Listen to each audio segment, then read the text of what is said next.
Well, apparently I'm doing the loop. I just ran across a lady with her dog, and she was saying up by the lookout there's a bunch of wild tiger lilies. And tiger lilies are my favorite. So I'm scanning the forest floor to see if I can find some tiger lilies. Lilies are only out mid to late spring, and they are fantastic to eat as well. Always identify your food before you eat it, but they taste just like snow peas, so and very sweet.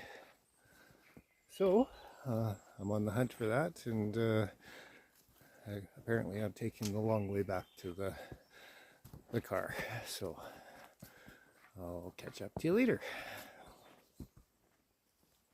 There we go. That's the telltale sign that you have plantain, is this stem right here,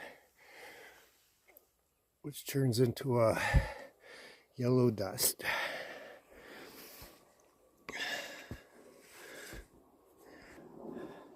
That's how you know for sure if you have true plantain.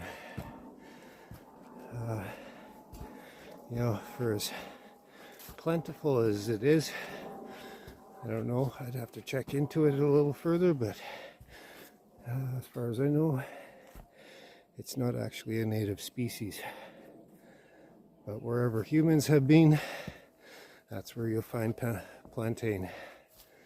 So, just one of those tidbits of knowledge that should be in your toolbox. Anyway, soldiering on. Here's another wild edible. Hasn't blossomed yet. Camera around. You see this right here? Now it gets pink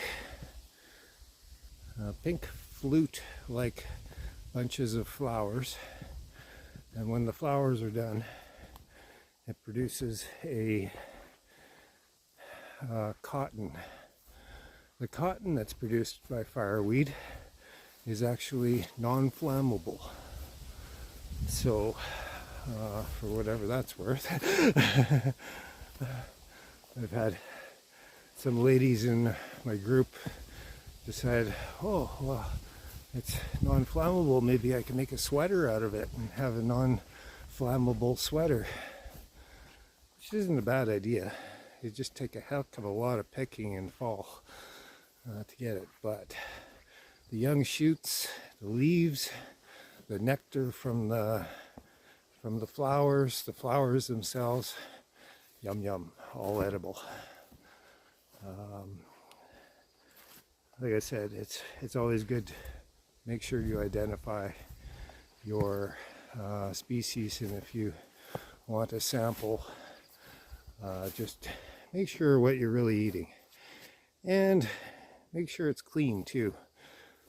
There's a lot of other things that like to live on plants as well, so it's good to not get a tummy bug or worms or some kind of parasite or something like that.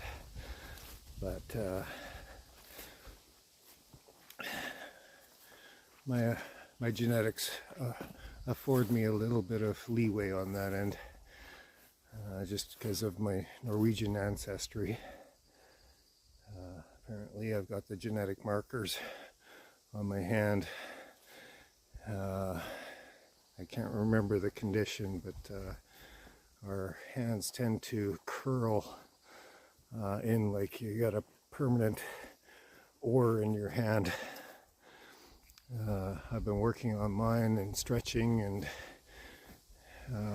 make sure that nothing gets adhered to the skin. I used to be a massage therapist, And so far, straight fingers, and there's a little bit of a cord on my digiti minimi that is forming, but I'm keeping it at bay. And the reason why my genetics affords me a little bit of leeway as far as parasites go is it's a genetic adaptation, because apparently the Vikings and the Norwegians were plagued with all kinds of intestinal parasites and worms and things like that.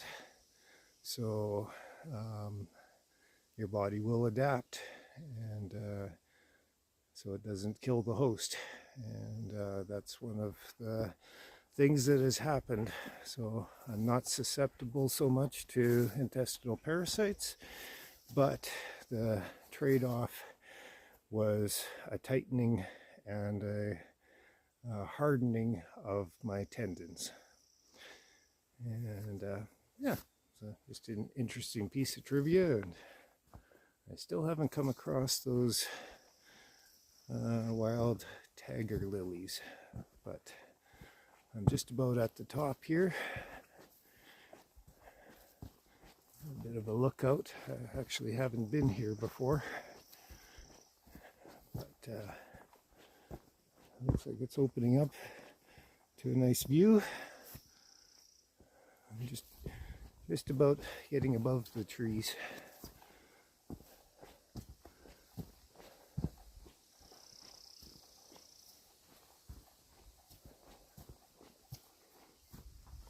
I'm going to turn the camera around.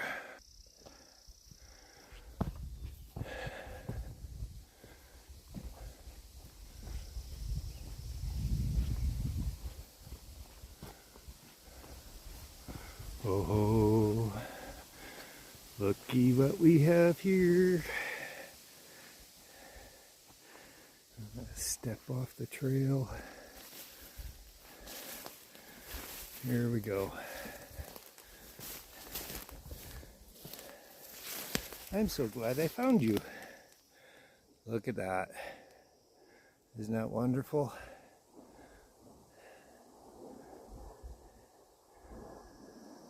And there's a couple more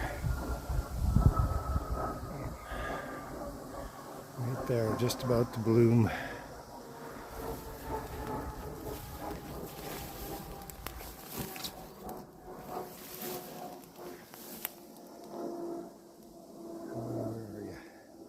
Oh, there you are.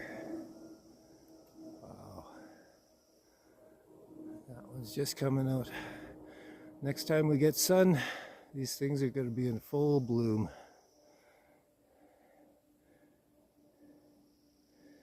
Wonderful.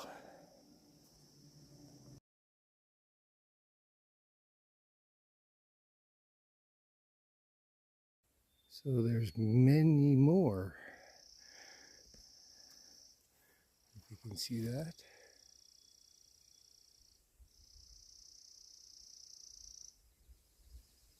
And off into the distance.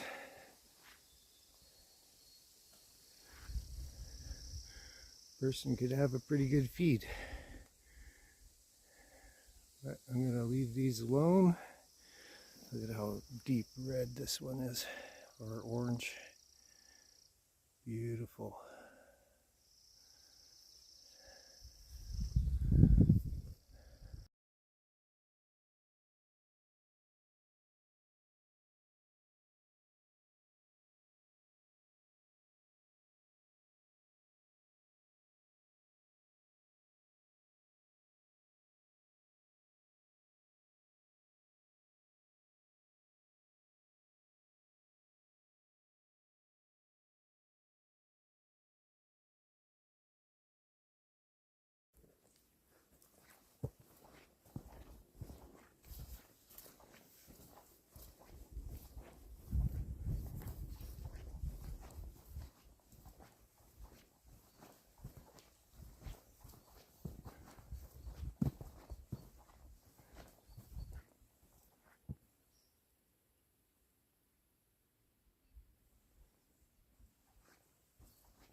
I would assume this is the edge of the property that is the park.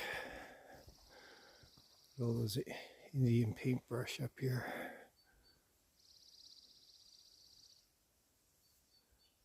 Can we expand it?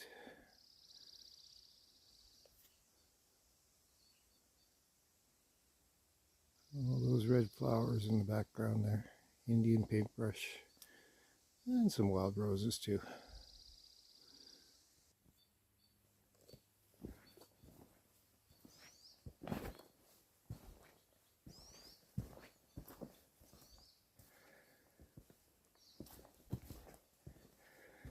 Back down into the valley I go.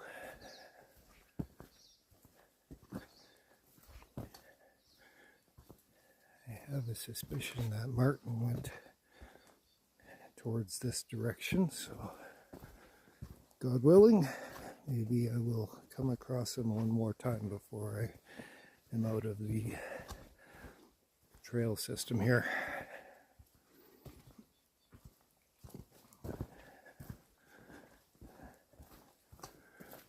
Yep. This park is so close to Calgary. It's about halfway in between my home and Calgary, and a little bit of exercise and a little bit of